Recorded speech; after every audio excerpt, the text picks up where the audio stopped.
ये क्वेश्चन आ चुका है एमएसटीसीटी 2024 में और कुछ ऐसे करेंगे इस क्वेश्चन को। ध्यान से देख लो कि एक मास है स्मॉल है जो कि स्लाइड करेगा एक इंक्लाइंड सरफेस से और जब वो नीचे रीच करेगा तो वो टाइम पे उसकी वेलोसिटी कितनी होगी, कैपिटल भी होगी। If the same mass were in the form of a ring, अगर सेम मास है मतलब स्मॉल है मास ही हम लेके चलेंगे, बट यहाँ पे ये जो आप एक ब्लॉक देख रहे हो ये ब्लॉक नहीं रहेगा, इसकी जगह पे क्या रहेगा, एक रिंग रहेगी। ठीक है, अगर यहाँ पे एक रिंग रहे, ठीक है, सेम मास एम की, तो वो क्या करेगी, वो रोलिंग डाउन या रोलिंग मोशन करेगा। रोलिंग मोशन करने के बाद यहाँ पे the velocity of the ring at bottom would have been, तो जब नीचे आएगी तो वो टाइम पे इस रिंग की वेलोसिटी कितनी होने वाली है, तो वी डैश बोल लो।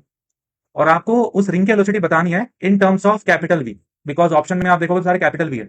सबसे पहले for body of mass m sliding no rotation, ठीक है, अभी जैसे ये आपका फर्स्ट केस है, जब ये स्लाइड कर रहा था ये थोड़ी रोलिंग मोशन करेगा, कोई रोटेशन थोड़ी पॉसिबल है, एक रेक्टेंगुलर एक ब्लॉक है, सो यहाँ पे कोई रोलिंग मोशन नहीं होगा, ठीक है, बस स्लाइडिंग होने वाला है।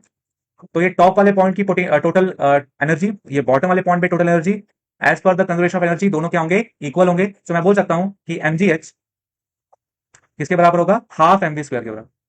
ठीक है, सिंपल सा लॉजिक लगा के मैंने ये फर्स्ट इक्वेशन लिखा। रेक्टेंगुलर बॉडी के बाद केस 2 है मेरा, मैंने यही बॉडी को रिप्लेस कर दिया विद दिस रिंग, जो कि कौन सी है, एक नॉर्मल सी रिंग है। और क्या खासियत है इसकी, इसका जो मास है वो सेम है as that of the sliding body, तो इसका मास आप स्मॉल एम लेके चलोगे। अब जब ये रोलिंग करेगा, जब ये गोल गोल घूम के नीचे की ओर आएगा, तो वहां पे हमने काइनेटिक एनर्जी पढ़ी है, वहां पे दो टाइप की काइनेटिक एनर्जी होती है। अब ये रोटेशनल काइनेटिक एनर्जी है और ये ट्रांजिशनल काइनेटिक एनर्जी है, दोनों को जब हम ऐड करेंगे तब आपको मिलेगा total kinetic energy of the rolling body. तो दोनों को आप ऐड कर लोगे, यहाँ पे देखो हमने ऐड किया, half m v dash square plus half I omega square, ये हो गया बॉटम में टोटल काइनेटिक एनर्जी या टोटल एनर्जी बोल सकते हैं, बिकॉज पोटेंशियल तो जीरो है। और टॉप पे जो पोटेंशियल एनर्जी था वो क्या रहेगा, एमजीएच ही रहेगा, वो चाहे रोलिंग बॉडी हो स्लाइडिंग बॉडी हो, इनिशियली तो रुका ही हुआ है। ट्राई करेंगे चीजों को सेम रखने का कि कुछ कैंसिल या कुछ कॉमन आउट निकले। जैसे कि आप देख सकते हो यहाँ पे आई जो है, आई को मैं क्या पुट कर सकता हूँ, एम आर स्क्वायर, बिकॉज हम बात कर रहे हैं रिंग की, और रिंग का जो मूवमेंट ऑफ इनर्शिया होता है वो क्या होता है, एम आर स्क्वायर होता है। तो जहां पे आई है मैं वहां पे पुट कर सकता हूं एम आर स्क्वायर।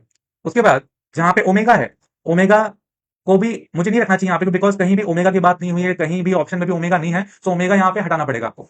आप ओमेगा को वेलोसिटी, टेंजेंशियल वेलोसिटी से रिप्लेस कर सकते हो। जैसे आपको पता है वी क्या होता है, आर ओमेगा, और ओमेगा यहां से क्या निकाल सकते हैं, v upon r.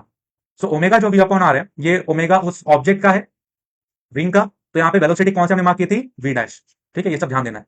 So omega जहां पे वहां पे आप v dash upon r put करोगे, यहाँ भी एमजेच और यहाँ भी एमजेच, तो दोनों का लेफ्ट हैंड साइड भी इक्वल होगा, मतलब हाफ एमवी स्क्वायर और एमवी डैश स्क्वायर क्या होंगे, इक्वल होंगे। तो मैंने यहाँ लिख दिया m v dash square is equal to half m v v upon under root 2। कौन सा ऑप्शन रहेगा, ये थर्ड ऑप्शन बना दिया आपने ऑप्शन।